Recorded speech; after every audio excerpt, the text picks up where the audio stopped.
नमस्कार, सुप्रभात। स्वागत है आप सभी का। मैं हूं आपके साथ अमृता चौरसिया और इस उम्मीद में कि आप सभी स्वस्थ होंगे। लॉकडाउन 4 शुरू हो चुका है और बहुत सारी रियायतें दे दी गई हैं, लेकिन सभी रियायतों का पालन करना है सतर्कता के साथ। आइए शुरुआत करते हैं अब तक की जो बड़ी खबरें हैं उनकी। बंगाल की खाड़ी में उठा चक्रवाती तूफान अम्फान सुपर साइक्लोन में बदल गया है, यानी ये सागर के जिस भाग में होगा वहां पे करीब 250 किलोमीटर प्रति घंटा की रफ्तार से हवाएं चलेंगी। राहत की बात यह है कि बुधवार को जब ये पश्चिम बंगाल और उड़ीसा तट को पार करेगा तो इसकी तीव्रता में थोड़ी सी कमी का अनुमान है, लेकिन फिर भी ये एक भयानक चक्रवाती तूफान होगा, जिसकी वजह से तटीय इलाकों में तूफानी हवाओं के साथ भारी बारिश होगी। स्थिति से निपटने की तैयारियों का जायजा लेने के लिए सोमवार को प्रधानमंत्री नरेंद्र मोदी ने एक उच्च स्तरीय बैठक की। एनडीआरएफ के डीजी ने प्रधानमंत्री को बताया कि एनडीआरएफ की 25 टीमों की तैनाती की गई है, जबकि एनडीआरएफ की 24 और टीमों को देश के अलग अलग इलाकों में तैयार करके रखा गया है। प्रधानमंत्री ने चक्रवात से प्रभावित होने वाले राज्यों को हर संभव मदद का आश्वासन दिया है। चक्रवात अम्फान के पश्चिम बंगाल के दीघा और बांग्लादेश के हटिया द्वीप के बीच 20 मई को किसी वक्त टकराने की आशंका है। तूफान से ओडिशा के तटवर्ती जिले भद्रक, बालासोर, जाजपुर के भी प्रभावित होने की आशंका है। पश्चिम बंगाल के कोलकाता, हुबली, हावड़ा इलाकों में भी तूफान का काफी असर होगा। इस वजह से दोनों राज्यों के तटीय इलाकों में रेल और रोड ट्रांसपोर्ट 20 मई तक बंद रखने का फैसला हुआ है। एनडीआरएफ के अलावा जरूरत पड़ने पर सेना, नौसेना, वायुसेना और कोस्ट गार्ड की टीमों को भी अलर्ट पर रखा गया है।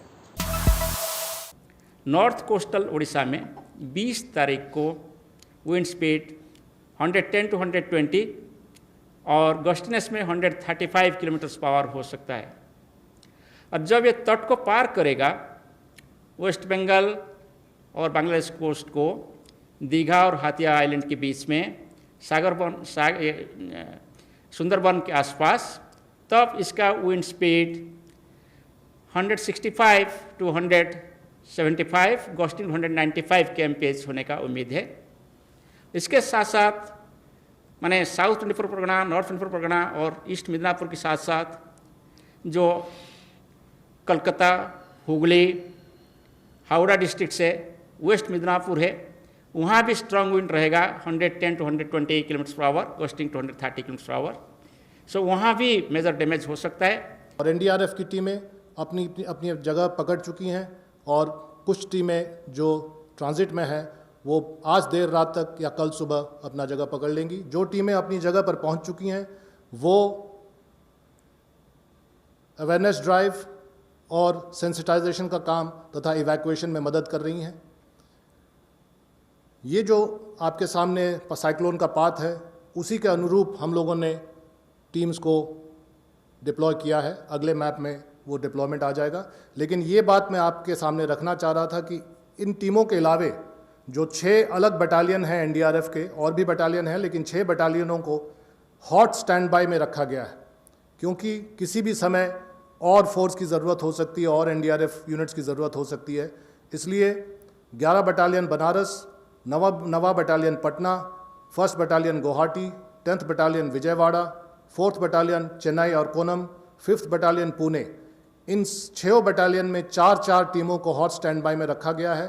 और एयरफोर्स से समन्वय है कि C-130 एयरक्राफ्ट के इस्तेमाल करते हुए शॉर्ट नोटिस पर इनको अपने गंतव्य स्थल उड़ीसा या बंगाल लाया जाए अगर ज़रूरत पड़े तो।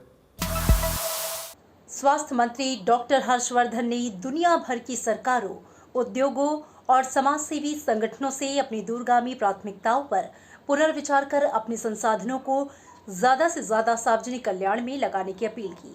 वीडियो कॉन्फ्रेंसिंग के जरिए विश्व स्वास्थ्य संगठन की बैठक को संबोधित करते हुए उन्होंने कहा कि कोविड-19 जैसी चुनौती का सामना करने के लिए भारत ने उच्चतम दर्जे की राजनीतिक इच्छा शक्ति का प्रदर्शन किया, जिसकी कमान संभाली खुद प्रधानमंत्री नरेंद्र मोदी ने, जिन्होंने व्यक्तिगत तौर पर स्थिति पर नजर बनाए रखी, उसका आकलन किया और वायरस के संक्रमण को सीमित करने में कोई भी कसर नहीं छोड़ी।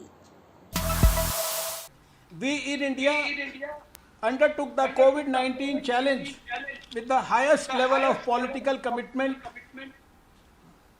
Our Honorable Prime Minister Shri Narendra Modi personally monitored the situation and ensured a preemptive, proactive, and graded response, leaving no stones unturned to contain the deadly virus from spreading.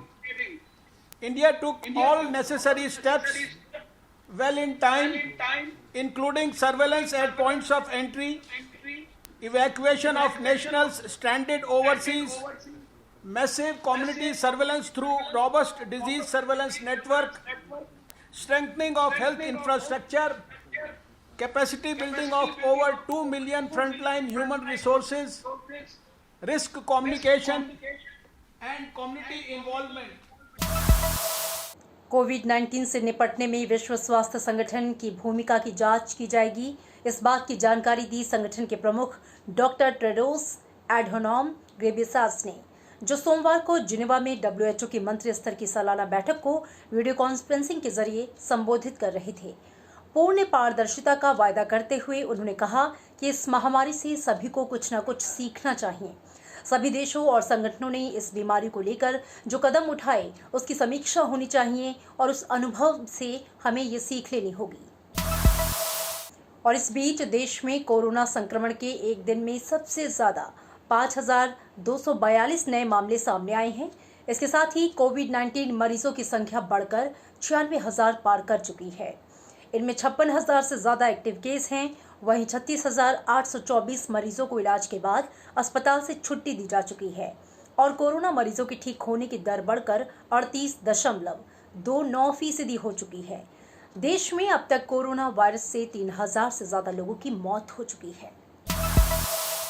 देश के कुछ हिस्सों में कोविड-19 मरीजों की संख्या लगातार बढ़ रही है।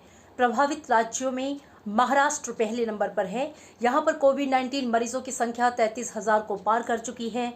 इसमें 24,167 एक्टिव केस हैं।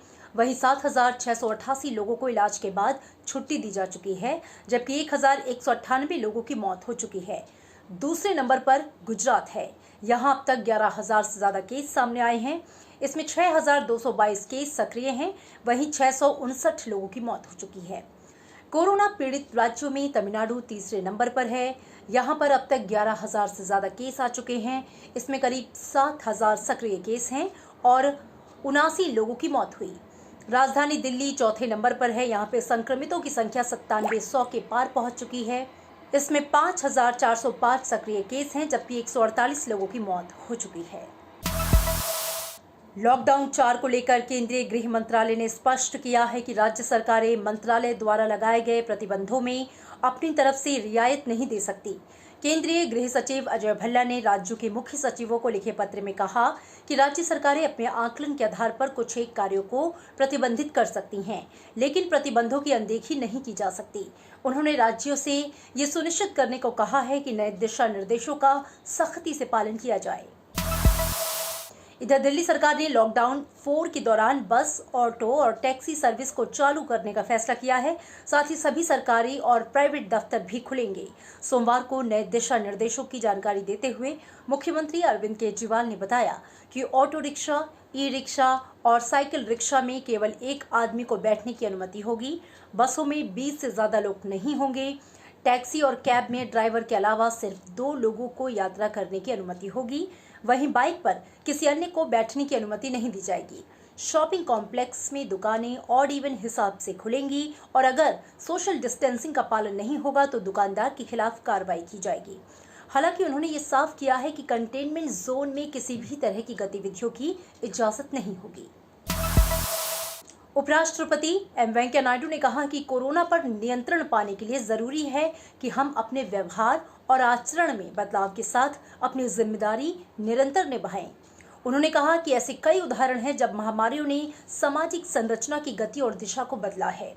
उपराष्ट्रपति ने कहा कि कोविड-19 देश, समाज, वर्ग, अमीर, गरीब किसी का भेद नहीं करता। इसलिए आज ये सवाल फिर से खड़ा हो गया है कि जीवन का अर्थ और इसका उद्देश्य क्या है। इस अदृश्य जीवाणु ने फिर से ये साबित कर दिया है कि जिंदगी बहुत जल्दी बदल भी सकती है। उपराष्ट्रपति ने कहा कि कोरोना के विरुद्ध वैश्विक अभियान के केंद्र में निजी जिंदगियां नहीं हैं, बल्कि ये पूरी आधुनिक सभ्यता का सवाल है। उपराष्ट्रपति ने सुझाव दिया कि अब वक्त आ गया है कि जब हम जिंदगी को प्रकृति और जीवों के साथ सौहार्दपूर्ण तरीके से साझा करें। हम सभी का जीवन परस्पर एक दूसरे के अस्तित्व पर निर्भर है। कोई भी काम करने से पहले यह आकलन करना है कि उसका इस संक्रमण पर क्या असर होगा। उन्होंने कहा कि हर चुनौती का समाधान होता है। विज्ञान और तकनीकी पर भरोसा रखें, विवेकपूर्ण व्यवहार करें और घबराने की बजाय स्वयं को स्थिति के अनुसार ढालें। नीति आयोग के सीईओ अमिताभ कांत ने वित्त मंत्री की आर्थिक सुधारों के लिए की गई अहम घोषणाओं को आत्मनिर्भर भारत बनाने की दिशा में सार्थक कदम बताया है। राज्यसभा टीवी से खास बातचीत में उन्होंने कहा कि कोविड-19 जैसी महामारी से जूझते हुए भी सरकार की दीर्घकालिक सोच भारत में व्यापार को मजबूत करने का अवसर प्रदान करेगी। नीति आयोग की सीईओ की अध्यक्षता में गठित उच्च स्तरीय समिति ने निजी क्षेत्र के विभिन्न सेक्टरों से संवाद की प्रक्रिया शुरू की है। साथ ही भारत में स्वास्थ्य सेवाओं को मजबूत करने के लिए तकनीक और निगरानी के स्तर पर अंतर्राष्ट्रीय संगठनों के साथ सहयोग स्थापित किया है। सीबीएसई ने 10वीं और 12वीं के बचे हुए पेपरों की तारीख का ऐलान कर दिया है। ये परीक्षाएं 1 से 15 जुलाई के बीच होंगी। 10वीं की बोर्ड परीक्षा सिर्फ उत्तर पूर्वी दिल्ली में लंबित है। 10वीं बोर्ड का पहला पेपर 1 जुलाई को सामाजिक विज्ञान का होगा, जबकि अगले दिन छात्रों को विज्ञान की परीक्षा देनी होगी। 10 जुलाई को हिंदी और 15 जुलाई को अंग्रेजी का पेपर होगा, जबकि 12वीं बोर्ड की लंबित परीक्षाएं 1 से 15 जुलाई के बीच देश भर में होंगी।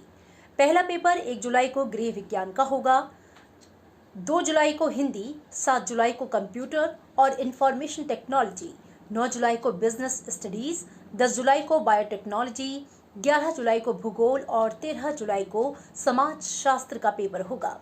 जबकि 12वीं बोर्ड की उत्तर परीक्षा के साथ ही 3 जुलाई को फिजिक्स, 4 जुलाई को अकाउंटेंसी, 6 जुलाई को केमिस्ट्री, 8 जुलाई को अंग्रेजी और 15 जुलाई को गणित, अर्थशास्त्र, इतिहास और जीव विज्ञान की परीक्षाएं भी आयोजित की जाएंगी।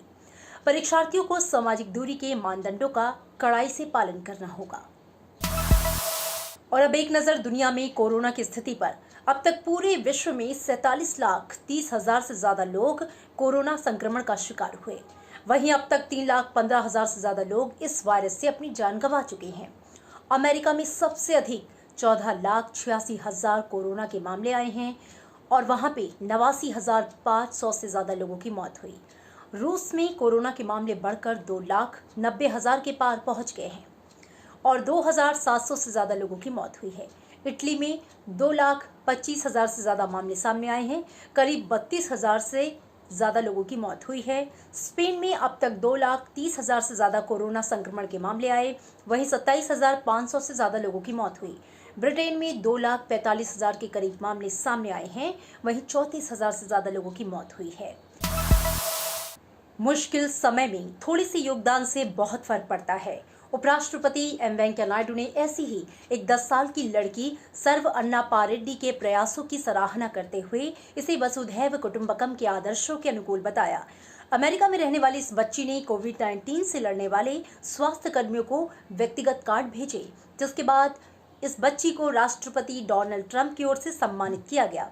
उपराष्ट्रपति ने लिखा है कि अन्नापा रेड्डी ने अपने दोस्तों के साथ मिलकर स्थानीय फायर फाइटर्स, डॉक्टर्स और नर्सों को गर्ल स्काउट्स कुकीज के 100 बॉक्स दान किए। इसके अलावा इस बच्ची ने देश भर के स्वास्थ्य कर्मियों को खुद के बनाए हुए ग्रीटिंग कार्ड भेजे हैं। उपराष्ट्रपति ने ये लिखा है कि उन्हें खुशी है कि इस बच्ची के माता पिता ने इस बच्ची को भारतीय मूल्यों के साथ वसुधैव कुटुंबकम के सदियों पुराने दर्शन के बारे में बताया है। तो ये थी अब तक की तमाम अपडेट्स। अगले अपडेट्स में फिर होगी आपसे मुलाकात। तब तक आप रखिए अपना ख्याल। मुझे दीजिए इजाजत। नमस्कार।